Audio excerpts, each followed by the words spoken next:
In this episode, we're going to do something that feels a little different from a straight lecture, because the goal is to make your recognition speed improve without you having to stare at notes.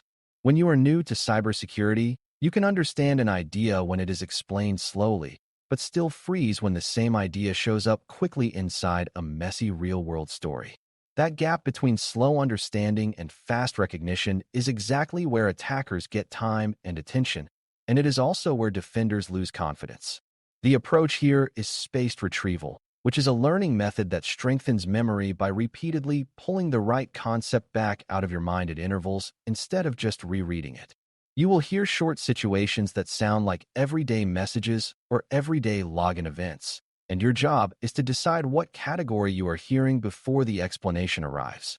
The only thing you need is your attention and a willingness to make a quick guess, even if you are not fully sure at first. A good way to warm up is to remind yourself what kinds of signals belong to email attacks versus credential attacks, because people mix them up when they are moving fast. Email attacks often use messages as the delivery mechanism, the disguise, or the control surface, meaning the attacker is trying to influence what a person believes and does. Credential attacks focus on authentication, meaning the attacker is trying to become a user in a system by getting or guessing the proof that the system accepts. Those categories overlap, because a phishing email can be the path to credential theft, and a compromised mailbox can be used to deliver more phishing. The trick in rapid recognition is to separate the first observable clue from the eventual impact, because you might see the clue in email logs first, even though the real objective is account takeover. As you listen to the practice situations, keep asking yourself what the attacker is doing right now, not what they might do later. Here is your first quick situation, and you should decide in your head before the explanation arrives. A user says they received a message that looks like it came from the payroll team, and it claims their direct deposit will fail unless they confirm their login immediately. The link goes to a page that looks like the organization's sign-in page, and the user says they typed their password and then got an error that sent them back to the same page. If you labeled that as a general email attack, you are right, but you can be even more specific by naming it as a credential theft attempt delivered through phishing. The error and loop are common because the attacker wants the password but does not need to actually log the user in. If the user typed a multi-factor authentication, MFA, code 2, the risk rises because the attacker might be trying to use it in real time. The key recognition cue is urgency plus a login lure plus a fake sign-in flow. Now switch to a login-focused situation that has no message at all. A monitoring alert shows a burst of failed logins across hundreds of different usernames, and nearly every username has only one or two attempts before the system moves on to the next one. A small number of those usernames show a successful login, and the successful logins come from network locations that do not match the user's normal pattern. If you mentally chose credential stuffing, you are tracking the right pattern, because the one or two attempts per account suggests the attacker already has pairs they are testing. The attacker is not guessing repeatedly on one user, so it does not look like brute force. It also does not look like password spraying, because the signature of spraying is the same password being tried across many users, while stuffing is many distinct password attempts paired to many identities. The quick cue is breadth across many accounts with shallow depth per account, followed by a few successes that become the real risk. Let's blend email and credential signals, because the hard part is noticing the handoff from one to the other. A user reports a message that seems to come from a known coworker and asks them to review an attached document for a time-sensitive approval. The user opens it, notices nothing obvious, and closes it. 2 hours later, there is a successful login to the user's email from a new device, and shortly after that the mailbox shows a new forwarding rule that sends copies of messages to an external address.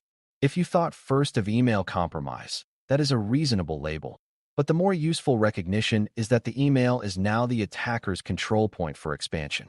The forwarding rule is not just a random change. It is a persistence technique that can survive password resets in some situations and can leak password reset links for other services. Whether the attachment was the cause or the timing was coincidental, your recognition job is to treat the mailbox rule change as an immediate containment priority. The cue is successful login plus a mailbox configuration change that benefits an attacker. Here is a situation that often tricks beginners into choosing the wrong credential attack label. Over several hours, many different usernames each show one failed login attempt using a very common password, and then the pattern repeats later using a second common password. Very few accounts lock out, and the attempts are spaced just enough that it does not look like a flood. If you chose password spraying, that is the right call, because the attacker is spreading guesses across many accounts while keeping the number of guesses per account low. A brute force attack would concentrate many guesses on one identity or a small set of identities, and it would often trigger lockouts more quickly. Credential stuffing would show a larger variety of password attempts because the attacker is testing specific pairs, not one common guess. The queue is one common password across many accounts with time gaps, which is designed to stay under lockout thresholds while still catching weak choices. Now practice a fast email-only recognition that is less about credential capture and more about money and trust. A finance team member receives a message that appears to come from an executive, and it requests an urgent wire transfer with new banking instructions. The language is short, the urgency is high, and the message discourages calling to confirm because the executive is in meetings. If you recognize that as business email compromise, BEC, you are building the right instinct, because this is a classic pattern where the attacker uses email and organizational authority as the weapon.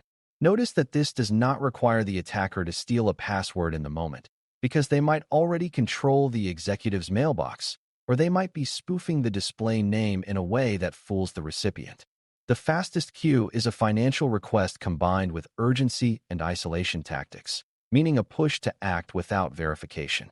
Even if no link is present, the attack is still real because the payload is the instruction itself.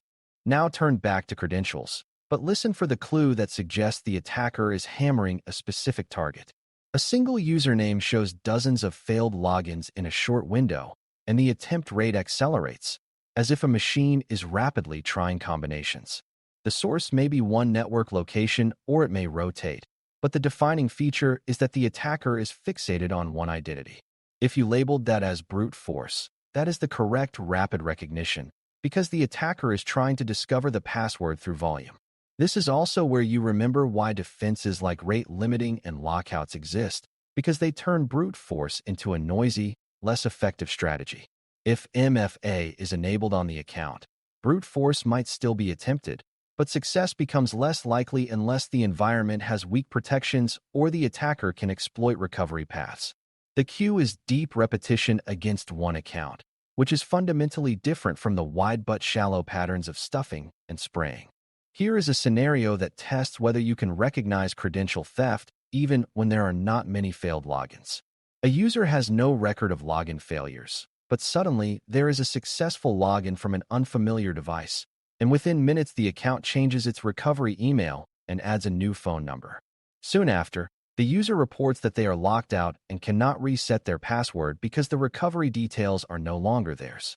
If you recognize credential theft, you are right, because the attacker likely obtained a real password or a valid session token and immediately worked to secure control by taking over recovery options. The quick danger here is not the login itself, it is the change to recovery, because that turns a temporary compromise into a long-lived one. This kind of situation often originates in phishing, in malware on a device, or in stolen session artifacts, but rapid recognition does not require you to prove the origin immediately. The queue is a clean success followed by protective changes that benefit the attacker. Let's practice recognizing when email is being used as an internal spreading mechanism, because that is a common second wave. Multiple employees receive a message from a real coworker's address that says something like a shared file is waiting, and the link points to a login page that looks familiar. Several recipients report that the page asked them to sign in even though they were already signed in earlier in the day. If you recognize this as an email-driven phishing campaign using a compromised internal mailbox, you are catching an important nuance. The message is more believable because it comes from inside, and the attacker is exploiting that trust to expand credential theft to other users. The extra Q is the unnecessary login prompt, because attackers often trigger reauthentication to harvest credentials even when users normally have active sessions. When you hear many recipients plus a trusted sender plus a login lure, you should think of rapid containment and broad user warning, because the victim count can grow quickly. Now practice mapping recognition to likely impact without turning it into a complicated technical discussion. Suppose the credential attack success happens against an account that uses single sign-on, SSO, meaning one authentication can unlock access to several services. If an attacker gets that account, the likely impact is not limited to one application, because the attacker may be able to open email, file storage, and internal tools without new logins. If the compromised account also has elevated permissions in a directory service, DS, or in identity and access management, IAM, the impact becomes even broader because the attacker may be able to change group memberships, grant access, or create new trusted objects. Rapid recognition here means you do not just say account compromised and move on. You immediately think hub and spokes. The cue is any sign that identity is centralized, because centralized identity multiplies the value of a single credential. Even for beginners, this mindset shift is essential because it explains why responders move quickly to revoke sessions and verify permissions. Here is a scenario designed to help you distinguish an email attacker who wants information from one who wants action. A message arrives that looks like a customer complaint and asks the recipient to confirm account details. But the message includes no link and instead requests that the recipient reply with the customer's full record and a screenshot of the billing page. If you recognize social engineering through email, that is correct, because the attacker is trying to get sensitive data through conversation rather than through a technical login trick. This can be just as damaging as credential theft because the attacker may gather enough information to pass identity verification checks later. The rapid cue is that the request is for sensitive information and the channel is email, which is not designed to be a secure way to exchange secrets. When you learn to recognize this pattern quickly, you avoid the trap of thinking that only links and attachments are dangerous. Email can be dangerous even when it looks simple, because persuasion is the tool. Now combine several cues in one fast story, because real incidents rarely present themselves as a single clean signal. A help desk receives a call from someone claiming to be an employee who lost their phone and cannot complete MFA, and they need access restored urgently. At the same time, logs show that the employee's username has been targeted by password spraying attempts, and there is a recent password reset request that the real employee says they did not initiate. If you recognize that as a coordinated attempt to convert guessing into access by abusing recovery and support processes, you are thinking like an incident responder. The attacker might not have the password yet, but they are trying to bypass defenses by manipulating human workflows. In rapid recognition, you should treat help desk interaction as part of the attack surface, not as a separate administrative detail.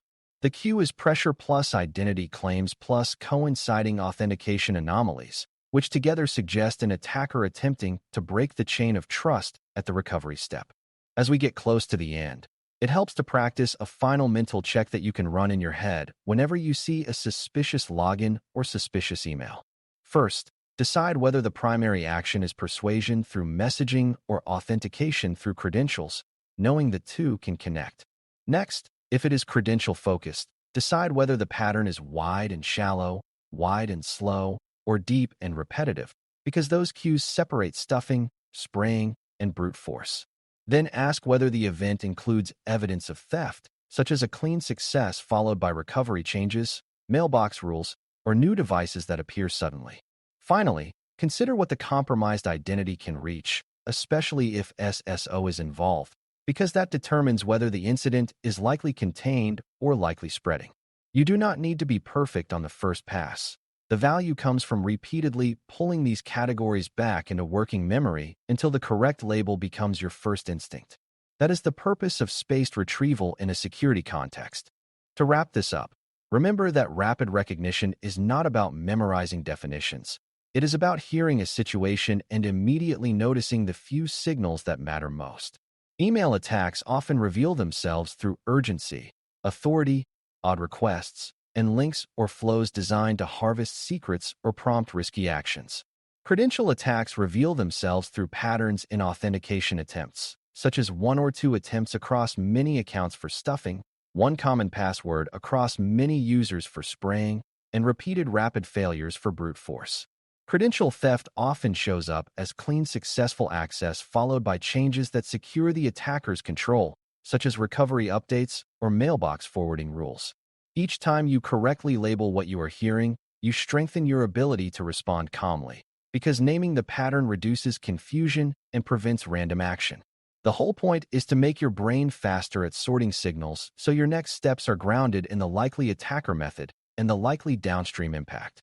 When you keep revisiting these patterns over time, the recognition becomes automatic, and that is when your incident decisions start to feel steady instead of reactive.